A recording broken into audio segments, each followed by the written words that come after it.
Hello everyone, welcome to the Ferreira Lakers News channel. Without further ado, let's get to more Lakers news, but first, don't forget to subscribe to the channel and leave your like. Furious LeBron James sides with Celtics after overturned call against Jaylen Brown. LeBron James and the Boston Celtics on the same page?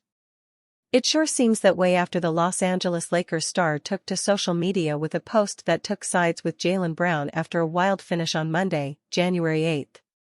Indiana Pacers guard Buddy Hield appeared to have fouled Brown in the head with 3.2 seconds left in a tie game. The Pacers challenged the call, and it was overruled.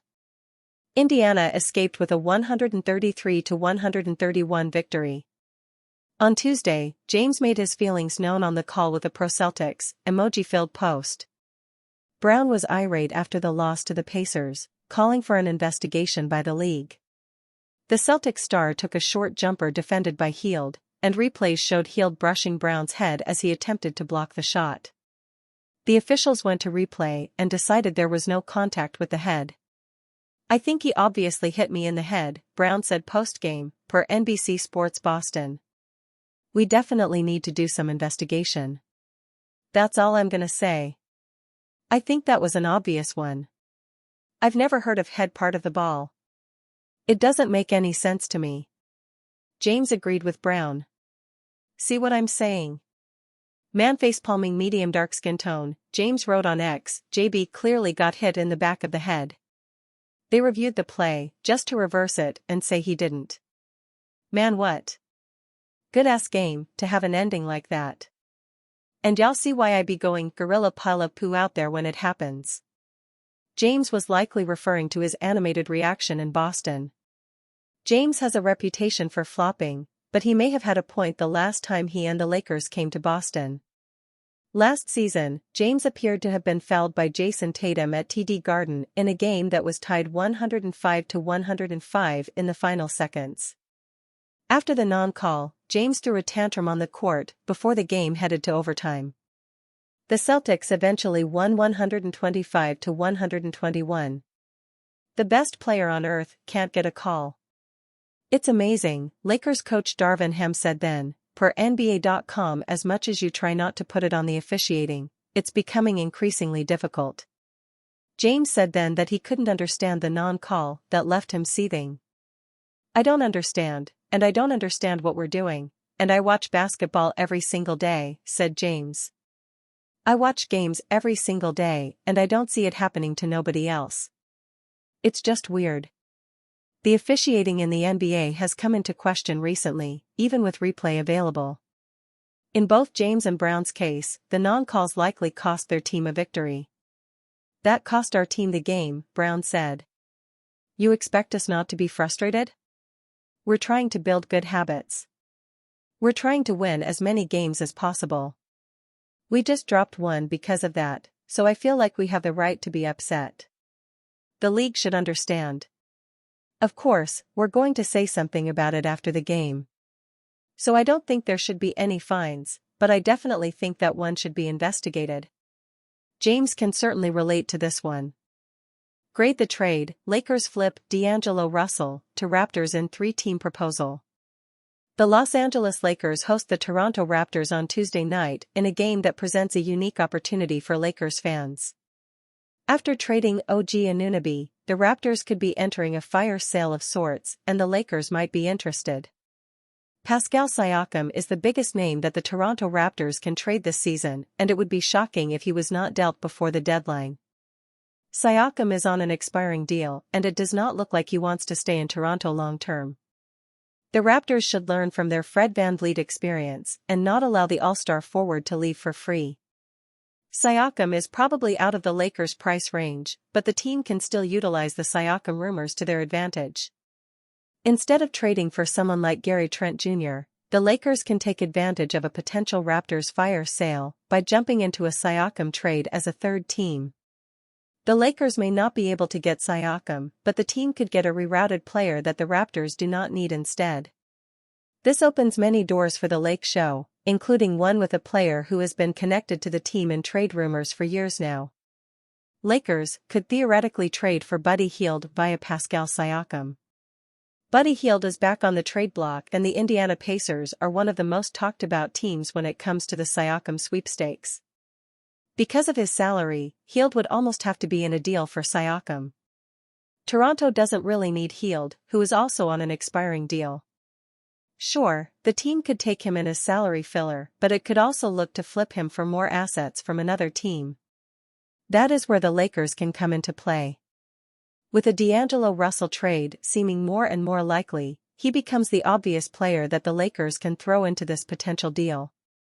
But what exactly would the framework of this trade look like? On the following pages, we will dive into the trade itself as well as hand out grades for each party. How the Los Angeles Lakers can jump into a Pascal Siakam trade. The Lakers should refrain from sending any first-round picks to the Raptors in this trade, but the team shouldn't have to. Los Angeles can pair Russell with a recent first-round pick that doesn't play anyway, and that should be more than enough for the Raptors to reroute Hield to LA. Here's what that trade could look like. There are a lot of moving parts in this trade, and quite frankly, the Lakers are not instrumental to making it happen. The Raptors and Pacers could absolutely follow the framework of this deal and leave the Lakers out of it entirely.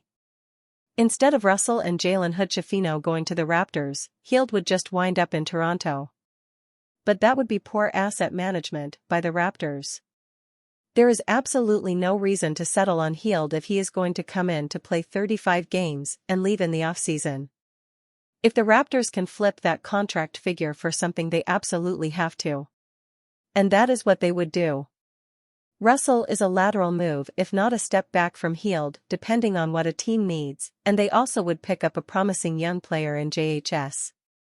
Russell has a player option for the 2024-25 season, so he could either stay and provide shooting or would act as an expiring that the Raptors can wipe out if he leaves. Indiana could also theoretically trade Hield straight to the Lakers, but Los Angeles doesn't really have any players that would make the Pacers any better. Instead, Hield can be rerouted to the LA this way with the Lakers, giving up the exact same return either way. Let's jump into the trade grades, shall we? Los Angeles Lakers trade grade, B. Some fans may view this as a lateral move for the Lakers, as they would be trading one three-point shooting perimeter player for another and would be throwing in an asset as well. If this was the only move the Lakers made at the deadline, then it likely wouldn't result in a title. However, the Lakers need a perimeter player who can knock down threes and space the floor without taking away from the offensive flow. Russell simply demands too much when he is on the floor offensively to stay engaged, and it hurts the team at times. Hield is someone who doesn't need to be a primary ball handler and can thrive in an off-ball role. Toronto Raptors trade grade, A+. If there are any Raptors fans out there reading this that think this is not a great trade for the team, they are probably a bit delusional. Siakam is a great player, yes, but he only has half a season on his deal, and if he doesn't want to stay, then the team has no leverage in the situation. In this trade, Toronto would be getting 3 excited young players, 2 of which were taken in the lottery, and a third was taken just outside of the lottery. Russell can be flipped later or be an expiring, and 2 picks is a fair price for someone who might leave in 6 months anyway. Add in the fact that Benedict Mathurin is from Montreal, and this seems like a match made in heaven. Indiana Pacers trade grade, B+. We are under the assumption that the Pacers would be able to sign Siakam to a new deal after this trade takes place. Siakam gets more money if he does it this way versus if he hits the open market as an unrestricted free agent.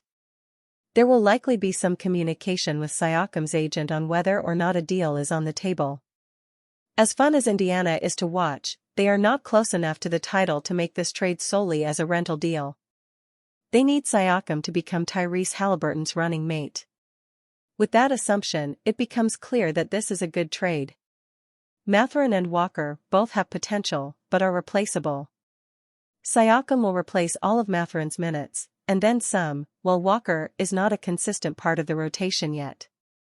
Hield's minutes can be absorbed by the talented players in the backcourt, especially as the rotation shrinks in the playoffs. Indiana gets a whole lot better and still doesn't lose long-term potential, as Halliburton is 23 and Siakam is 29. They still have a 4 to 5 year window with these two.